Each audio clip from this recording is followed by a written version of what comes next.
bangi zattardын бүт бардыгы харам. Mufattir деген arab tilindagi iftara же taftirden chiqqan babu tafilden. Futur деген сөз ma'nosi negizi adamdan alsızdagan aytıladi. Alsızda, boşoşup, muzdap, bayağınday özünü жоғалтып баштаган учурларды муфтир деп айтылат. Бул банги заттардын касиети, булардын таасири адам ошо нерсени колдонгондон кийин, ичеби, эмне жыттайып, эмне кылса дагы ошону колдонгондон кийин адам бошотот. Бошошуп, адам баласы акыры эмне кылат? Уйкусу келип, өзүнүн эмесинен табий халатынан чыга баштайт. Табий халатынан чыгып, кээ бир учурларда мас болуп, күлүп, ырдап, кубанып калат. Кээ бир учурларда мас болуш шарт эмес.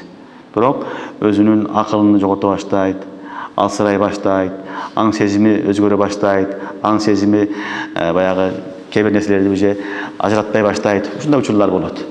Мына ушул учурларды араб тилинде мухаддират деп айтылат. Муфаттират деп айтылат. Түшүнүңөрбү? Бул банги заттар. Банги заттардын табияты дагы банги затты колдонгондон кийин адам баласы ушундай болот. Акырын барып, ал акылды эмне кылат? Жаап салат.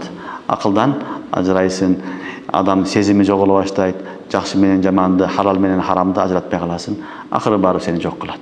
Ошон үчүн шариятыбыз бизге муфтират, яни банги заттардын бүт бардыгыны